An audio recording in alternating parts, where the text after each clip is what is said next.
بسم اللہ الرحمن الرحیم الحمد للہ رب العالمین والصلاة والسلام علی رسولہ الکریم محمد وعلی آلہ وصحبہ اجمعین ومن تبعہم بإحسان الی یوم الدین اما بعد۔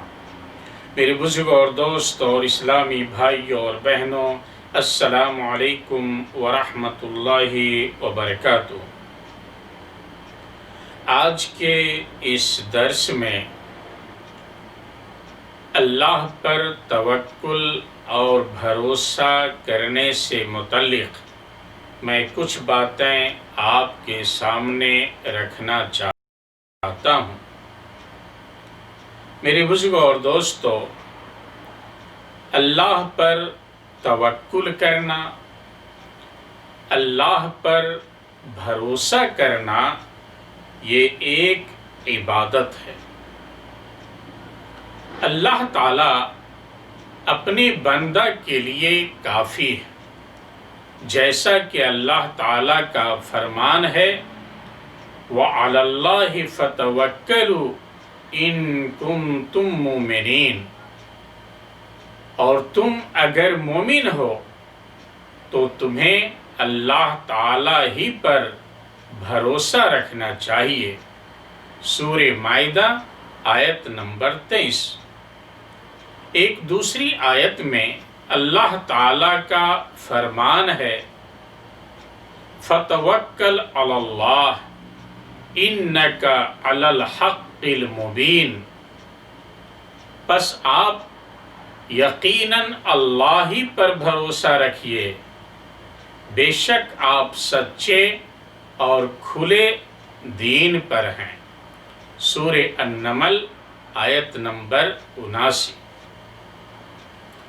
میرے بزرگوں اور دوستو، توکل اور بھروسہ سے متعلق کچھ باتوں کو سامنے رکھنا اور جاننا ضروری۔ آپ کے لیے ضروری ہے کہ اپنے ہر معاملے میں صرف اور صرف اللہ تعالیٰ کی ذات پر بھروسہ کریں، جیسا کہ اللہ تعالیٰ کا فرمان ہے وَعَلَى اللَّهِ فَلْيَتَوَكَّلِ الْمُتَوَكِّلُونَ، اور ایمان والوں کو صرف اللہ تعالیٰ ہی پر بھروسہ رکھنا چاہیے۔ میرے بھائیوں، اگر آپ کو کسی دشمن کی جانب سے کسی دھمکی یا خطرے کا احساس ہو تو آپ حسبنا اللہ و نعم الوکیل پڑھیے۔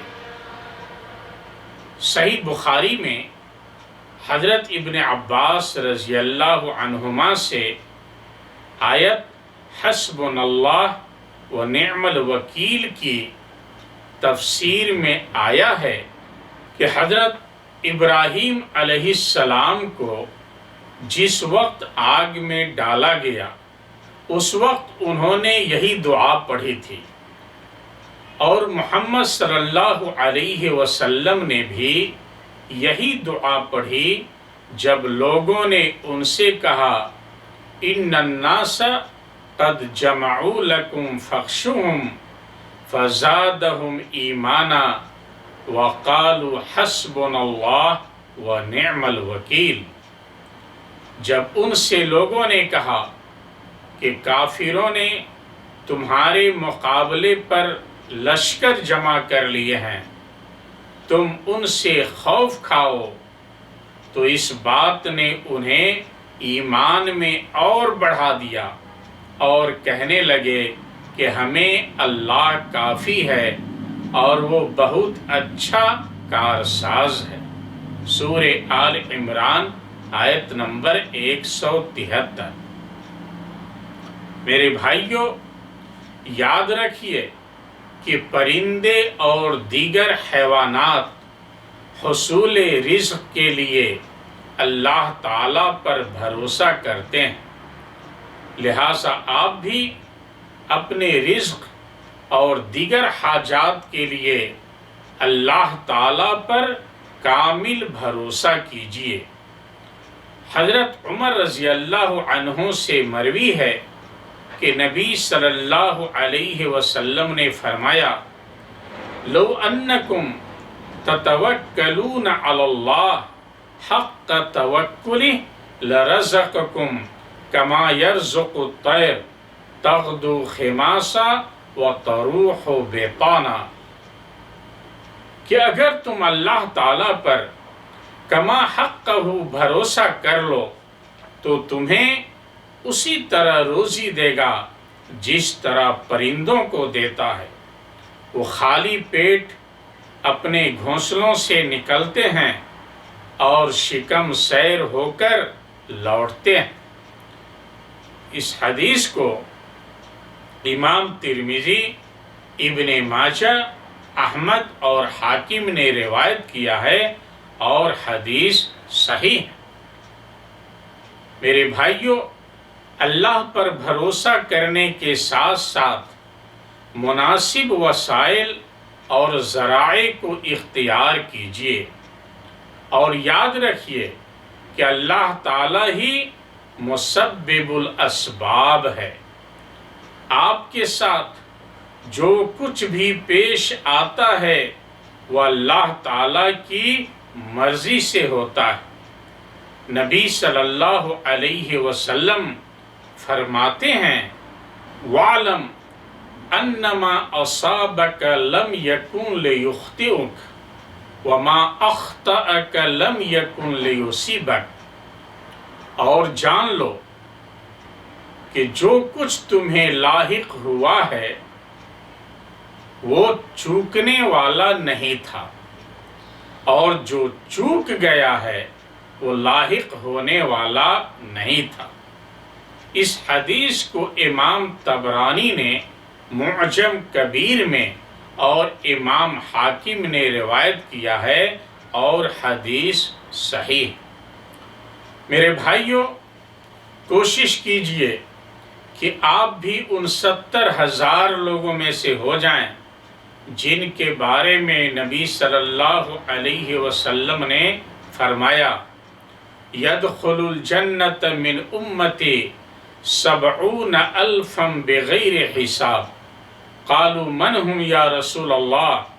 قال هم الذین لا يسترقون ولا يتطیرون ولا یکتوون وعلی ربهم یتوکلون۔ میری امت کے 70,000 لوگ ایسے ہوں گے جو جنت میں بغیر حساب و عذاب کے داخل ہوں گے۔ صحابہ کرام نے پوچھا، اللہ کے رسول یہ کون لوگ ہیں؟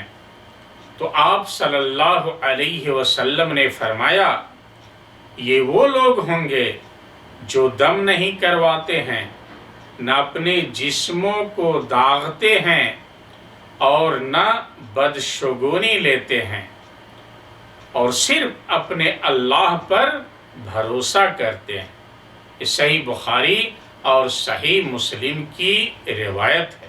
میرے بھائیوں، آپ کے نفس میں اگر کوئی بدشگونی پیدا ہو تو صرف اللہ تعالیٰ پر بھروسہ کریں، اللہ تعالیٰ اس چیز کو آپ کے ذہن سے ختم کر دے گا۔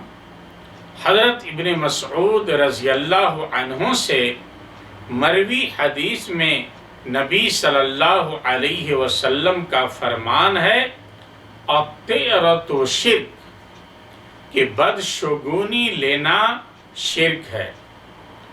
حضرت ابن مسعود رضی اللہ عنہ فرماتے ہیں، وَمَا مِنَّا إِلَّا وَلَكِنَّ اللَّهَ يُذْهِبُهُ بِالتَّوَكُّلِ، کہ ہم میں سے ہر شخص کے دل میں کچھ باتیں کھٹکتی ہیں، لیکن اللہ تعالیٰ توکل کے ذریعے اسے ختم کر دیتا ہے۔ اس حدیث کو امام ابو داؤد، ترمذی، ابن ماجہ، امام احمد اور حاکم نے روایت کیا ہے اور حدیث صحیح۔ تو میرے بھائیوں، اپنے ہر معاملے میں اللہ کی ذات پہ بھروسہ رکھیں، اللہ پر توکل کریں، ذریعہ اور سبب کو اپناتے ہوئے اللہ پر بھروسہ رکھیں کہ سب کچھ اللہ تعالیٰ کے ہاتھ میں ہے، وہی ہماری قسمت بنانے والا، ہماری بگڑی کو سنوارنے والا ہے۔ اللہ تعالیٰ ہم سب کو دین کی باتیں سننے، سمجھنے اور عمل کرنے کی توفیق عطا فرمائے۔ والسلام علیکم ورحمۃ اللہ وبرکاتہ۔